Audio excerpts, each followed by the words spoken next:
The Galactic Council Station was the largest structure ever built by intelligent life. It floated in the empty space between three major star systems, a massive ring of metal and glass that housed millions of beings from hundreds of different species. Here, the great powers of the galaxy met to discuss trade, war, and peace. Here, the fate of civilizations was decided over cups of strange drinks and polite conversation. Humanity had worked for 50 years to earn a place on this station. They had passed every test. They had signed every treaty. They had smiled and nodded and made themselves as small and harmless as possible. And finally, just 6 months ago, they had been granted observer status. They could not vote. They could not propose laws, but they could watch and learn and slowly prove that they belonged among the stars. Ambassador David Chen had brought his family to the station for this historic moment. His wife Sarah was a doctor who had helped negotiate medical treaties with 3 different species. His daughter Maya was 8 years old, with bright eyes and a curious mind that wanted to know everything about everything. She had begged her parents to let her see the station, to meet real aliens, to touch the future with her own hands. On this particular day, they were walking through the Grand Promenade, a massive hallway lined with shops and restaurants from every corner of the galaxy. Maya held her mother's hand and pointed at everything she saw. A creature made of living crystal sang songs that made colors appear in the air. A group of small furry beings played a game with floating balls of light. A tall insect-like alien sold fruits that changed flavor depending on who ate them. Maya was so busy looking at a display of glowing fish that she did not see the group of Scriati officers walking toward her. The Scriati were one of the founding species of the Galactic Council. They were tall and thin, with pale blue skin and forearms. They wore elaborate uniforms covered in medals and symbols of rank. They walked through the crowds like they owned the station, because in many ways they did. Commander Velthrix led the group. She was a decorated officer from a noble family, a warrior who had commanded fleets and crushed rebellions. She had never lost a battle. She had never shown mercy to an enemy. And she had absolutely no patience for lesser beings who did not show proper respect. Maya bumped into her. It was an accident. The girl had turned around to look at something behind her and walked right into the commander's path. She bounced off the alien's leg and fell to the ground with a small cry of surprise. For a moment, everything was silent. Velthrix looked down at the human child with an expression of pure disgust. Physical contact with a lesser species was considered a grave insult in Scriati culture. It was worse than spitting on someone. It was worse than cursing their ancestors. It suggested that the lesser being thought they were equal, that they had the right to touch their betters. "What is this creature?" Velthrix said. Her voice was cold and sharp like breaking ice. Sarah rushed forward to help her daughter up. "I'm so sorry," she said quickly. "She didn't mean to. She's just a child." She wasn't watching where she was going. Velthrix's eyes narrowed. "A child. This is a child." She looked at Maya with something like scientific curiosity, the way someone might look at an interesting insect. "The Deathworlders bring their spawn onto this station? Among civilized beings?" David stepped forward, his diplomatic training kicking in. "Commander, please accept our deepest apologies. It was an accident. No disrespect was intended. No disrespect." Velthrix laughed. "It was not a pleasant sound. Your animal touched me. Its dirty Deathworlder hands touched my uniform. This is a uniform that has seen 100 battles. This is a uniform that has been blessed by the high priests of Skoroth, and now it has been contaminated by human filth." Other aliens were stopping to watch. The station's public recording systems captured everything. Somewhere, millions of beings were seeing this conversation happen in real time. Maya started to cry. She did not understand what she had done wrong. She did not understand why this tall blue alien was so angry at her. She just knew that she was scared and she wanted to go home. "Please," Sarah said. "She's frightened. Can we just go? We'll pay for any cleaning costs. We'll make a formal apology. Whatever you need." Velthrix drew her ceremonial blade. It happened so fast that no one could react. One moment the commander's hand was empty. The next moment there was a flash of silver light. Maya screamed as the blade cut across her face and down her shoulder. Blood sprayed onto the polished floor. The girl collapsed, clutching her wounds as red soaked through her fingers. Sarah screamed and dropped to her knees beside her daughter. David lunged forward, but two of Velthric's officers grabbed him and held him back. The watching crowd made sounds of surprise, but no one moved to help. No one wanted to challenge a Scrotty commander. Velthrix cleaned her blade on a cloth and put it away. She looked down at the bleeding child with no more emotion than if she had swatted a fly. "Perhaps now the Deathworlders will learn to leash their young," she said. "Consider this a lesson in proper respect." She turned and walked away. Her officers followed. The crowd parted to let them pass, and then slowly began to drift away as well. No one wanted to be associated with this incident. No one wanted to be seen helping the humans. Sarah pressed her hands against Maya's wounds, trying to stop the bleeding. The little girl's face was pale with shock. The cut ran from her forehead across her eye and down to her collarbone. It would scar if she survived at all. "Help us!" David shouted at the watching aliens. "Someone help us! She needs medical attention." Most of them looked away. A few made gestures of sympathy but kept walking. Humans had no legal standing on the station. Helping them could be seen as taking sides against the Scrotty. It was not worth the risk. Finally, a small creature covered in soft gray fur pushed through the crowd. It was a Velian, a member of one of the weaker species that survived on the fringes of galactic civilization. The Velian looked at Maya with large sad eyes and then pulled out a communication device. "I am calling medical services," the Velian said in a soft voice. "They must come. It is the law, even for humans." "Thank you," Sarah whispered. "Thank you so much," the Velian nodded. "I am sorry this happened to your child. I am sorry that justice will not follow. But please know that not everyone in the galaxy is like the Scrotty. Some of us remember what it is like to be small and afraid." Medical services arrived 10 minutes later. They were slow and reluctant, but they came. Maya was taken to the station's hospital, where human doctors who had been stationed there worked desperately to save her life and her sight. David did not go to the hospital. He went to the human embassy. The embassy was a small building on the edge of the diplomatic corridor. It was modest and unimpressive, like everything else humanity had shown to the galaxy. Inside, it was filled with staff members who were monitoring the situation with growing horror. They had all seen the footage. They all knew what had happened. David walked past them without speaking. He went to his private office and closed the door. He sat down at his desk and put his head in his hands and cried. He cried for his daughter. He cried for the blood on his wife's hands. He cried for the injustice of a galaxy that would let a child be cut down and do nothing about it. Then he stopped crying. He wiped his face, and he made a call. The face that appeared on his screen was old and tired. Admiral Patricia Stone had served humanity for 60 years. She had been one of the first humans to travel beyond the solar system. She had seen wonders and horrors that most people could not imagine. She had also been one of the architects of humanity's careful, patient strategy to join galactic civilization. "I saw the footage," she said. "How is Maya?" "She's in surgery. They think they can save her eye. The scar will be permanent." Admiral Stone closed her eyes. "I'm sorry, David. I'm so sorry. They won't do anything," David said. His voice was flat and empty. "The Scrotty are untouchable. They're founding members. They have too much power, too many allies. The Council will call it a cultural misunderstanding. They'll offer us money and empty words and expect us to smile and accept it. Probably. I won't accept it." Admiral Stone opened her eyes. "What are you asking for, David?" "You know what I'm asking for." There was a long silence. The Admiral looked at something off-screen. Then she looked back at David with an expression that was hard to read. It might have been sadness. It might have been pride. It might have been relief that the waiting was finally over.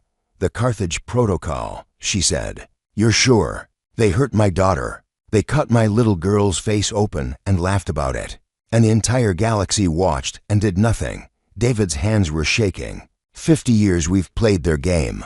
50 years we've hidden what we are. 50 years we've pretended to be weak and harmless and eager to please. I'm done pretending." Admiral Stone nodded slowly. "The protocol requires a full vote of the Security Council. I'll call an emergency session within the hour. "But David, you need to understand what this means. Once we do this, there's no going back. The galaxy will see what we really are. They might never forgive us for hiding it.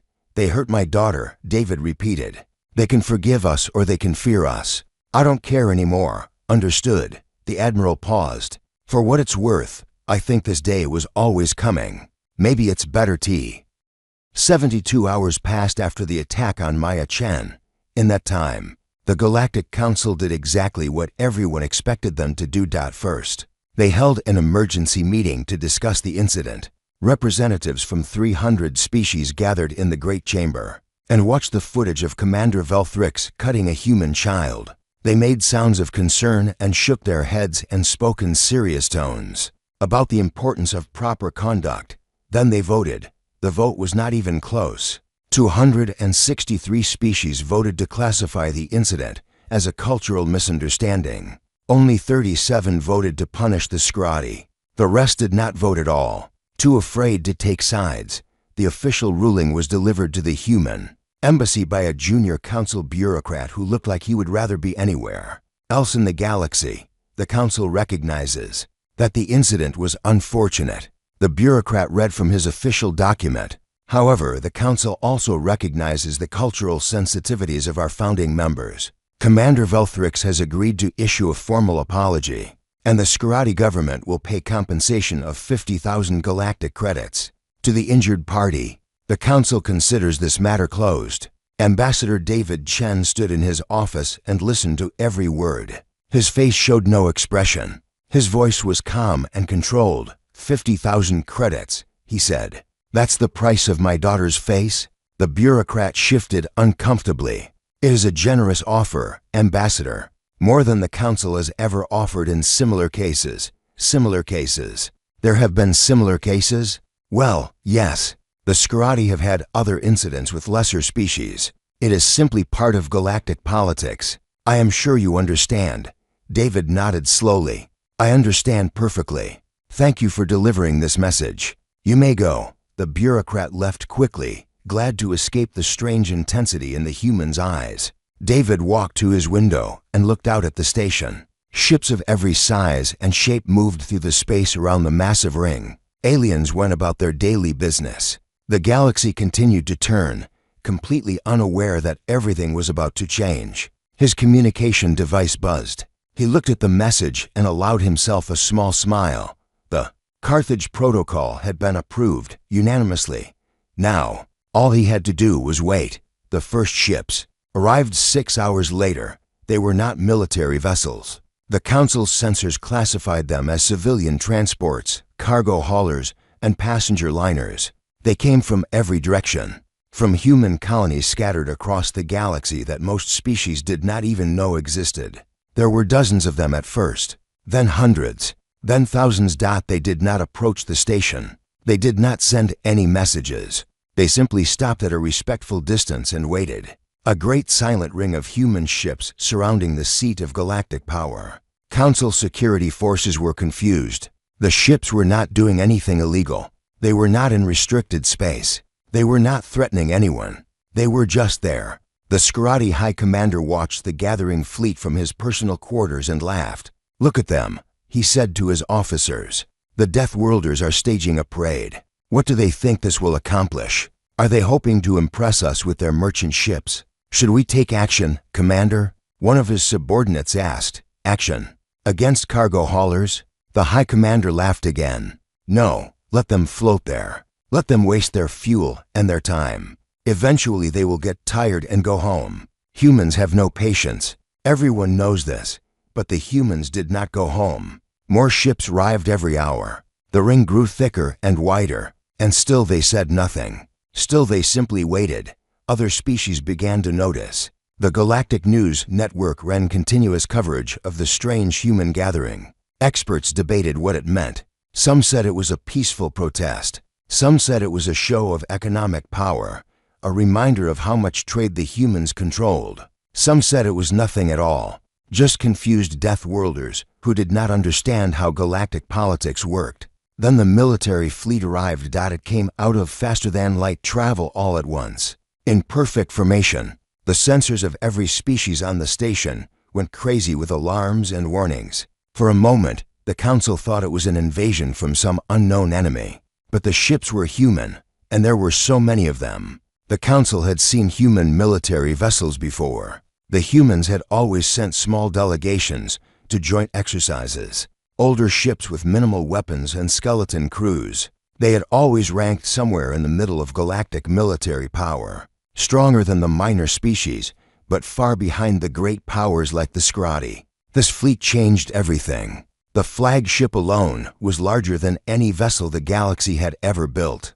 It was a massive mountain of metal and weapons, bristling with gun batteries and missile tubes and devices that the Council's sensors could not even identify. The ship's name was displayed in human writing along its hull, USS Remembrance. Behind the flagship came carriers that launched clouds of small fighter craft. Behind the carriers came destroyers and cruisers and battleships in numbers that defied belief. Behind them came support ships and transports, and hospital ships and vessels designed for purposes that no alien could guess. The Scrati High Commander stopped laughing. "That's impossible," he said. "They can't have built this many ships. Our intelligence said they had 100 military vessels at most. This is 3,427 combat-capable ships, Commander," his sensor officer reported, "plus approximately 2,000 support vessels. Combined firepower exceeds our entire defensive fleet by a factor of 8. The High Commander sat down heavily in his chair. "Mobilize everything we have. Contact our allies. Get the Council fleet ready for battle. Sir, if they attack, we cannot win. Then pray they don't attack." But the human fleet did not attack. Like the civilian ships before them, they simply took up positions and waited. The combined human presence now formed a sphere around the station. Thousands of vessels in perfect formation, watching and waiting. Ambassador David Chen walked into the Council chamber and requested an emergency full session. The chamber was packed. Every species that had a seat on the Council sent their highest representatives. The gallery above was filled with journalists and observers from every corner of the galaxy. Everyone wanted to see what would happen next. David stood at the speaking platform in the center of the chamber. He was a small figure compared to most of the aliens around him, a normal human in a simple suit. But something about the way he stood made him seem larger. Something about the look in his eyes made powerful beings want to look away. "Thank you for agreeing to this session," David began. His voice was quiet, but carried clearly through the chamber. "I know many of you hoped this matter was settled. I am here to tell you that it is not." The Scrati High Representative stood up. He was enormous, nearly 3 meters tall. With 4 arms crossed over his chest in a gesture of contempt, "This session is a waste of time," the representative declared. "The Council has already ruled on this matter. The humans were offered fair compensation and a formal apology. They should accept our generosity and be grateful." "Grateful," David repeated the word slowly. "Should I be grateful that your officer cut my daughter's face open? Should I be grateful that she may carry scars for the rest of her life? Should I be grateful that the entire galaxy watched and did nothing? Your child was disrespectful. She touched a superior officer. By Scrati law, the punishment could have been death." Commander Velthrix showed mercy. A murmur went through the chamber. Many species shifted uncomfortably in their seats. David nodded. "I see. So by Scrati law, my daughter deserved to die for bumping into someone by accident. An 8-year-old girl deserved death for being clumsy. She is a Deathworlder. Her species has no standing in this Council. She should be grateful she was allowed on this station at all." "No standing," David said. "That's true. We are only observers. We have no vote. We have no voice. We came here as guests, hoping to prove that we belong among civilized species. And in return, you cut our children." He paused and looked around the chamber, meeting the eyes of as many representatives as he could. "But we do have one right, one ancient right that your own laws guarantee. A right that was written into the founding charter of this Council 10,000 years ago. For exactly this situation." The High Representative's eyes narrowed. "What are you talking about?" "I am talking about trial by combat." The chamber exploded into chaos. Representatives shouted questions and objections. Translators struggled to keep up with dozens of languages. Security officers moved toward the speaking platform, but stopped when they saw that David was not making any threatening moves. The council president, an ancient being from a species so old that no one remembered their original name, raised one withered hand. Silence fell immediately. The president had not spoken in 50 years, but everyone knew their authority was absolute. "Explain," the president said. The single word echoed through the chamber. David bowed respectfully. "The founding charter of this council includes a provision for species without legal standing to seek justice. It was created to protect the weak from the strong. Any being who has been wronged may challenge their aggressor to single combat. If they win, justice is served according to their terms. If they lose, the matter is closed forever." That law has not been used in 10,000 years. News spread across the galaxy. Faster than light itself, every species, every world, every station and colony and outpost was talking about the same thing. The humans had challenged the Scriati to trial by combat. A Deathworlder would fight one of the most feared warriors in galactic history. Most beings expected a quick and brutal end. The Scriati were legendary fighters. They had conquered dozens of species through sheer martial prowess. Their officers trained from birth in every form of combat. They were faster than humans, stronger than humans, and had 4 arms instead of 2. Commander Velthrix was considered one of the finest warriors of her generation. She had won 17 duels against challengers from other species. None of those duels had lasted more than 30 seconds. She had never been wounded. She had never shown mercy. The betting markets of the galaxy gave the human champion a 1 in 10,000 chance of survival. In the human embassy, Ambassador David Chen sat with his wife in the medical wing. Maya was recovering well. The doctors had saved her eye, though there would always be a thin scar running from her forehead to her shoulder. She was awake now, sitting up in bed and eating the strange fruit that the kind Velian had brought her. "Daddy," Maya said, "is the mean blue lady going to hurt someone else?" David took his daughter's small hand in his. "No, sweetheart, she's not going to hurt anyone else ever again." "How do you know?" David smiled. "Because someone is going to teach her a lesson. Someone who loves you very much." Sarah looked at her husband with worried eyes. They had discussed this moment. They had argued about it. In the end, there was no other choice that either of them could accept. "Are you sure about this?" Sarah asked quietly. "There has to be another way." "There isn't. You know there isn't. The council won't protect us. The law is the only tool we have, and I'm the only one who should use it." Sarah's eyes filled with tears. "But what if you lose? What if she kills you? Maya needs her father. I need my husband." David leaned forward and kissed his wife's forehead. "I'm not going to lose. I'm not going to die. I'm going to show them what humans really are. And then I'm going to come back to you and Maya, and we're going to watch the galaxy change." He stood up and walked to the door. Then he turned back one more time. "I love you both, more than anything in the universe. That's why I have to do this. That's why I can't let anyone else take my place." He left before Sarah could answer. Some things were too important for more words. The trial by combat was held in the Arena of Justice, an ancient structure at the heart of the council station. It had been built 10,000 years ago when the council was young and trials by combat were common. Now it was mostly used for ceremonies and historical reenactments. The sand on the arena floor had not tasted blood in centuries.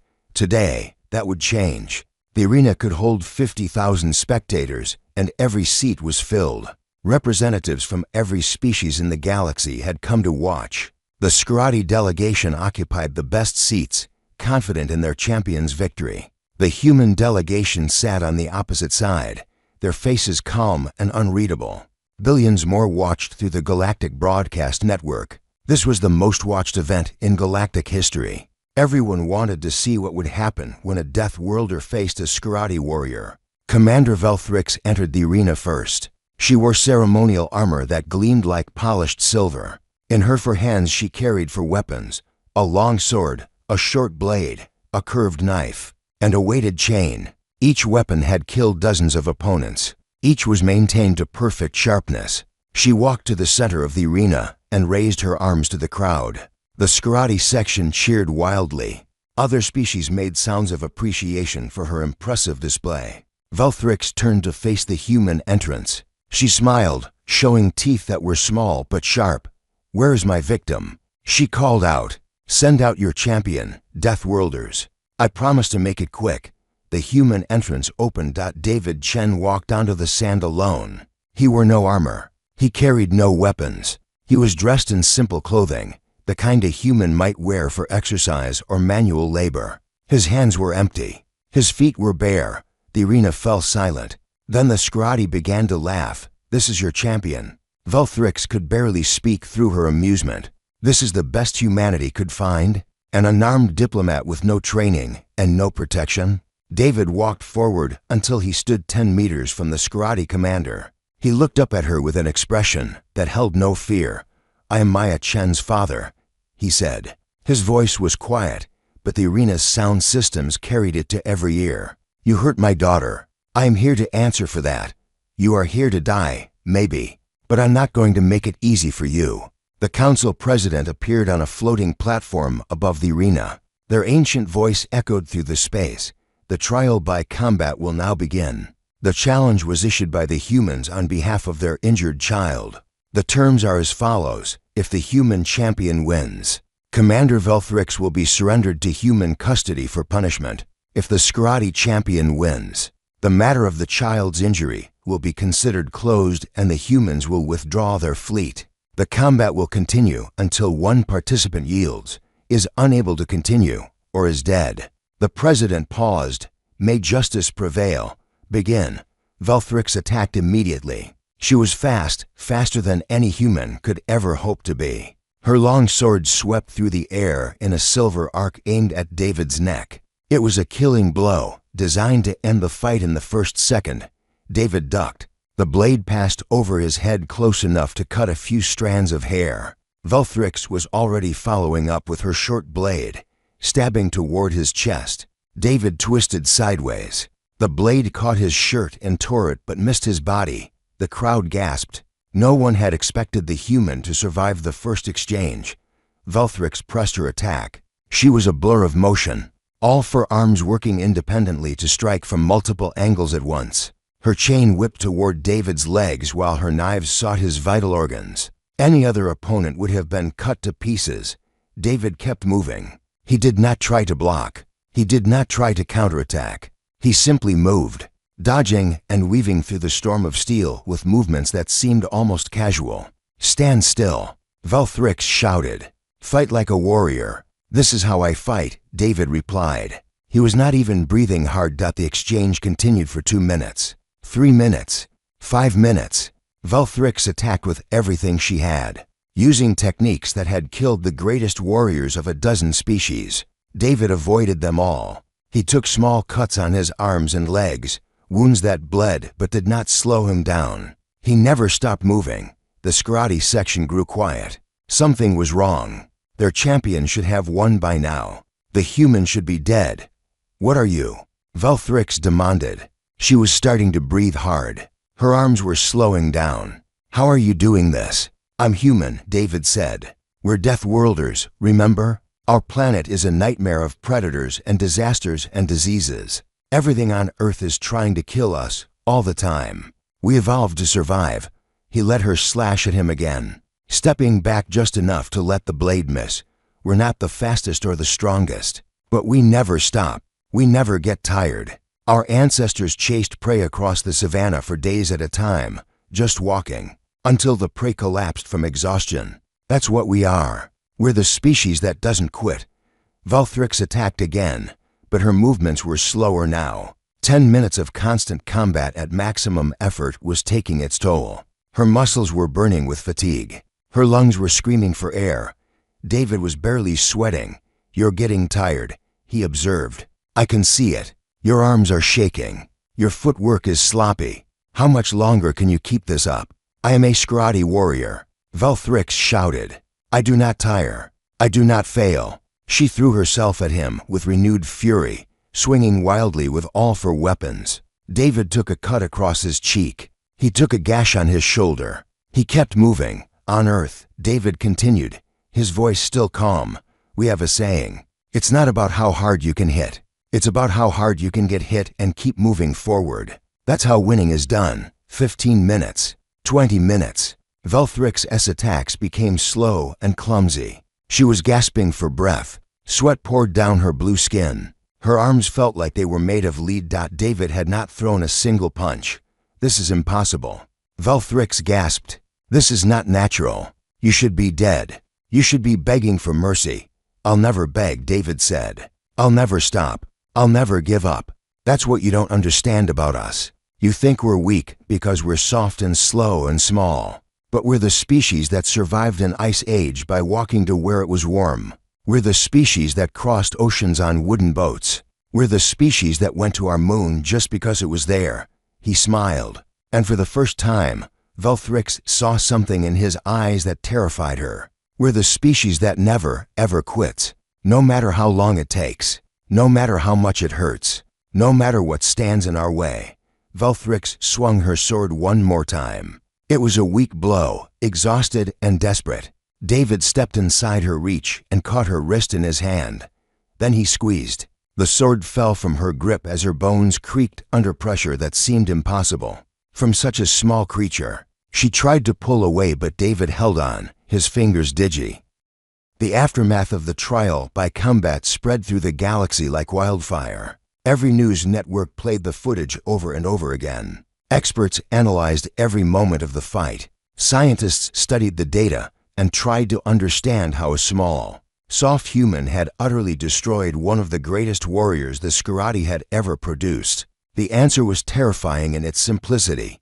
Humans were endurance predators. Their ancestors had not hunted by being faster or stronger than their prey. They had hunted by being more persistent. They would chase an animal for hours, sometimes days, until it collapsed from exhaustion. Then they would walk up to it calmly and kill it with simple weapons. This hunting strategy had shaped everything about the human body. Their efficient cooling system allowed them to run in the midday heat, when other predators had to rest. Their unique leg structure let them cover enormous distances without tiring. Their capacity to carry water and food meant they never had to stop to forage. Their stubborn, persistent psychology made them willing to keep going long after any sensible creature would have given up. The Sciarati were burst predators. They were designed for quick, explosive attacks that killed their prey in seconds. When those attacks failed, they had nothing left. Their muscles burned out.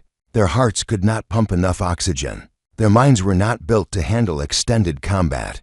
Velthrix had lost not because David was stronger, but because she was built wrong for the fight she was in. The implications were staggering. Every species in the galaxy was now reconsidering everything they thought they knew about humanity. The soft, weak Deathworlders, who seemed so eager to please, were actually persistence predators. The most dangerous kind of hunter in nature. They didn't need to be stronger than their enemies. They just needed to outlast them, and they always did. In the council chamber, an emergency session was called to discuss the new reality. The Sciarati delegation demanded that the trial be declared invalid. They claimed the human had cheated somehow, used drugs or technology to enhance his abilities. They demanded a rematch.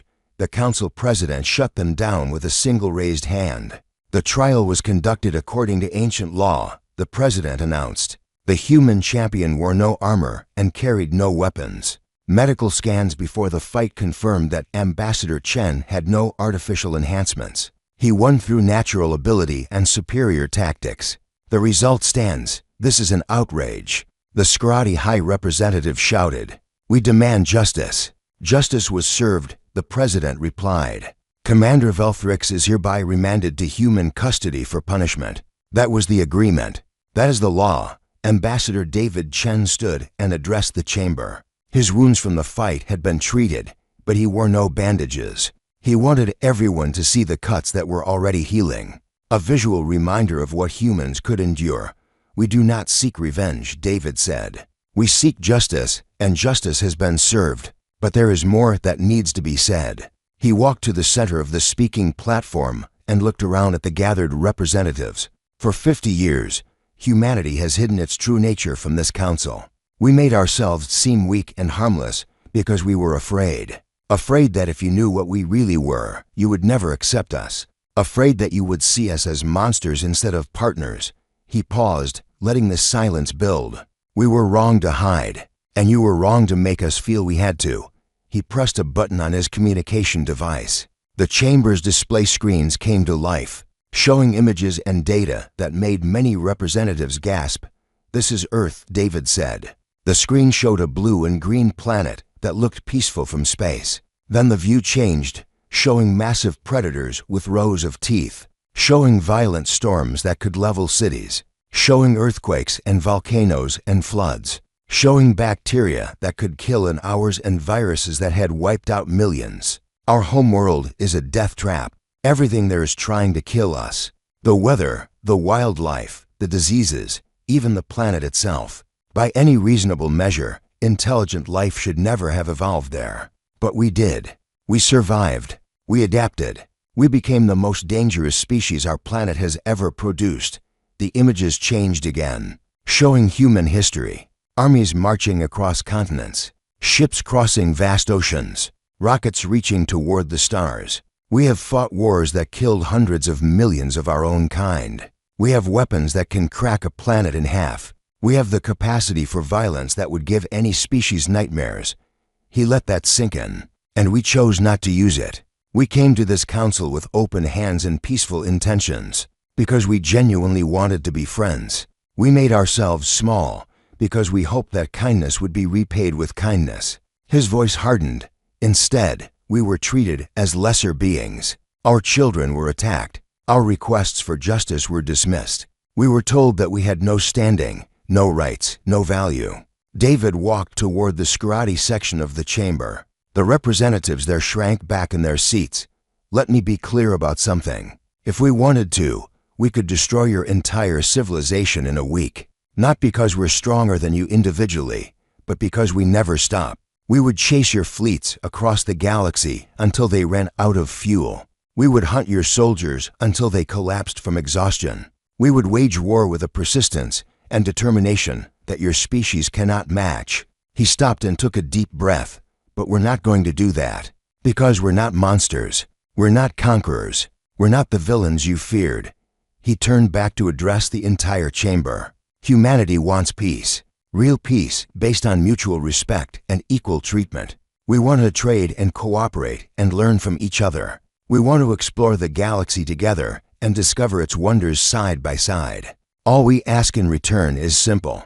Treat us fairly, respect our people, protect our children, and never, ever mistake our kindness for weakness." The chamber was silent. Representatives looked at each other with new eyes. Everything had changed. The Velian representative, the same small furry species that had helped Maya on the day of the attack, stood up hesitantly. "Ambassador Chen," the Velian said, "my people have been bullied by the major powers for centuries. We have been used and exploited and ignored. We have no fleet, no weapons, no way to protect ourselves." David nodded. "I know. Many species here have the same story. We would like to request. That is, we would like to ask if..." The Velian stopped, gathered courage, and continued. "Would humanity be willing to extend its protection to the Velian people?" A murmur went through the chamber. This was unprecedented. A minor species was publicly asking a major power for protection in the middle of a council session. David smiled, and this time there was warmth in it. "The Velian people helped my daughter when no one else would. One of your people called for medical help when the entire station was willing to let her die. We don't forget kindness." He looked at the council president. "Humanity formally offers defensive alliance to the Velian people and any other species that asks for our protection. We will defend them as we would defend our own children. Anyone who threatens them will answer to us." The chamber exploded into chaos. Minor species representatives were standing and shouting, trying to get David's attention. Major powers were protesting, calling this a violation of council protocol. The Scrati were threatening to leave the council entirely. The president raised both hands, demanding silence, order. "There will be order." Slowly, the chamber quieted down. "This is highly irregular," the president said, "but it is not forbidden. Ambassador Chen, you understand the implications of what you are offering." "I do. You will be responsible for the safety of potentially dozens of species. You will make enemies of every power that has exploited them. We're already making enemies by refusing to be pushed around, David said. We might as well make some friends at the same time. The president studied the human for a long moment. Then, for the first time in centuries, the ancient being smiled. Perhaps you Deathworlders are exactly what this galaxy needs. Very well. The human offer of protective alliance is hereby recognized by this council. Any species wishing to accept may file the appropriate documents with the council secretariat. David bowed respectfully. Thank you, President. He walked back to the human section of the chamber. As he passed the minor species representatives, dozens of them reached out to touch his hand or express their gratitude. Beings who had lived in fear for centuries were looking at humanity with something new in their eyes. Hope. Behind him, the Scriati delegation was in disarray. Their champion was defeated. Their reputation was shattered. And now the humans were building an alliance of the weak that could challenge the power of the strong. Everything they had built was crumbling. And in a hospital bed on the other side of the station, a little girl with a scar on her face smiled as she watched the broadcast. Daddy did it, Maya said to her mother. He showed them. He showed everyone. Sarah held her daughter tight and cried happy tears. Yes, he did, sweetheart. Yes, he did. The galaxy was changing. The old order was ending, and humanity was leading the way into a new future, not through conquest or destruction, but through courage and mercy, and the simple refusal to let the strong prey on the weak. This was what it meant to be human. This was why they had come to the stars. 6 months had passed since the trial by combat that changed the galaxy. The Galactic Council station looked the same from the outside, a massive ring of metal and glass floating in the void between stars. But everything inside had changed. The balance of power that had held for 10,000 years was gone. In its place, something new was growing. 47 species had accepted humanity's offer of protection. They ranged from the tiny Velians to the massive but peaceful Grothians, from ancient races that had forgotten how to fight to young civilizations that had never learned. All of them had one thing in common. They had been pushed around by the major powers for too long. And they were ready for a change. The Human Alliance, as it came to be called, was not a military organization. Humanity made that clear from the beginning. It was a promise of mutual defense and fair treatment. If anyone attacked an alliance member, all members would respond. If anyone tried to exploit or bully an alliance species, humanity would step in. The major powers complained. They called it interference. They called it imperialism. They said the humans were trying to take over the galaxy. Ambassador David Chen answered them the same way every time. We're not trying to take over anything. We're just making sure everyone plays fair. If you don't like that, maybe you should ask yourself why. The Scriati had withdrawn from the council entirely. Their reputation as the galaxy's greatest warriors was destroyed. No one feared them anymore. No one respected them. They retreated to their home systems and refused all communication with the outside galaxy. Commander Velthrix was never seen in public again. The humans had taken custody of her as agreed, but they had not executed her or imprisoned her. Instead, they had given her a choice. She could spend the rest of her life in a comfortable cell, alone with her shame, or she could work in a children's hospital on a human colony world, helping to heal the young of every species. The first choice was easy. The second was punishment. Velthrix had chosen the hospital. It was the hardest thing she had ever done. Every day she worked alongside human doctors and nurses, helping children who looked at her with fear or confusion. Every day she had to face what she had done to Maya Chen. Every day she had to try to be better than she was. It was slow. It was painful. But after 6 months, something was starting to change inside her. On the council station, a ceremony was being held in the Grand Chamber. Today, humanity would receive full membership in the Galactic Council.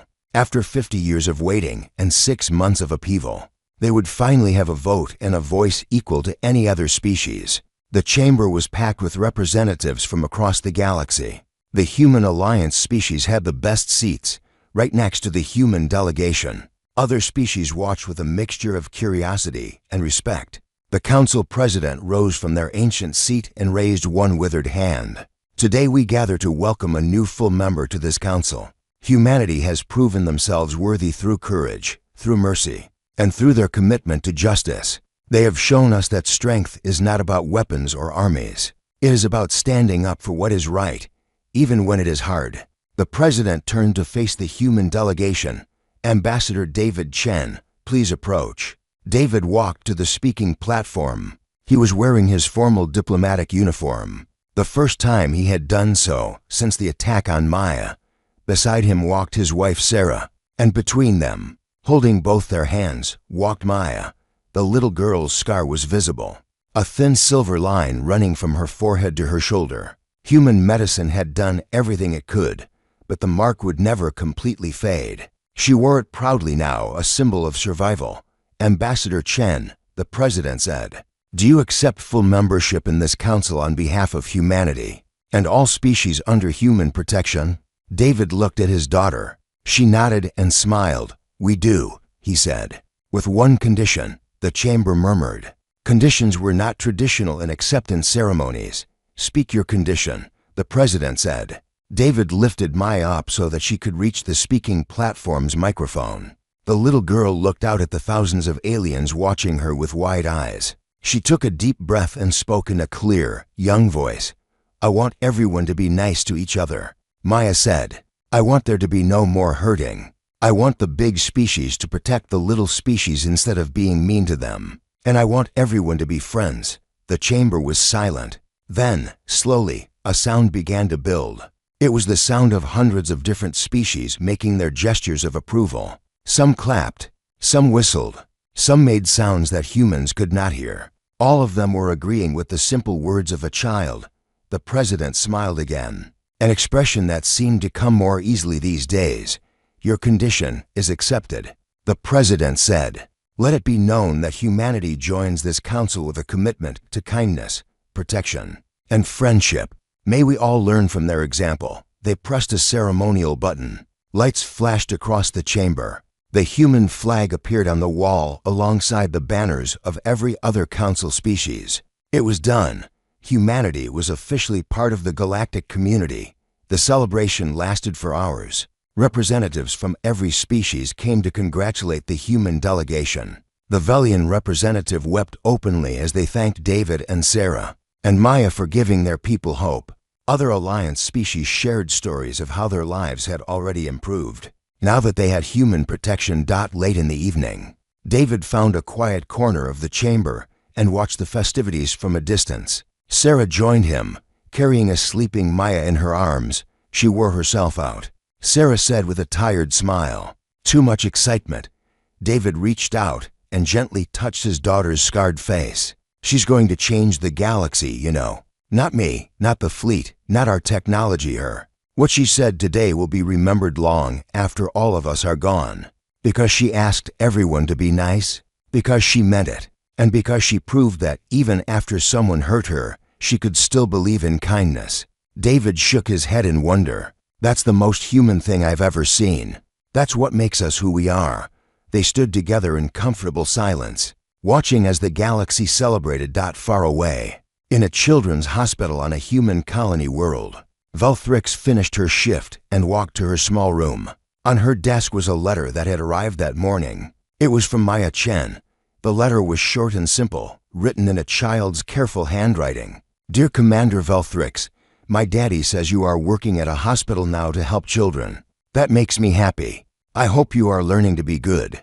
I think everyone can learn to be good if they try hard enough. I still have a scar from when you hurt me, but my mommy says scars are just stories that our bodies tell. My scar tells the story of how I learned that even when someone is mean to you, you can still choose to be kind. I hope someday you can tell a kind story to your friend maybe." Maya Chen Velthrix read the letter 3 times. Then she put it carefully in a drawer with the other letters Maya had sent over the past 6 months. Then, for the first time since she was a child herself, she cried. Not tears of anger or shame. Tears of something she had never expected to feel again. That hope. The galaxy was changing. It was changing because of a little girl who believed in kindness, even when she had every reason not to. It was changing because humans chose to be protectors instead of conquerors. It was changing because mercy was more powerful than revenge. And in hospitals and schools and homes across 1,000 worlds, children of every species were learning a new lesson. The strong do not hurt the weak. The strong protect them. That was what the Deathworlders had taught the galaxy. That was what it truly meant to be human. And in the vast darkness between the stars, for the first time in 10,000 years, the weak did not have to be afraid, because humanity was watching, and humanity never, ever gave up.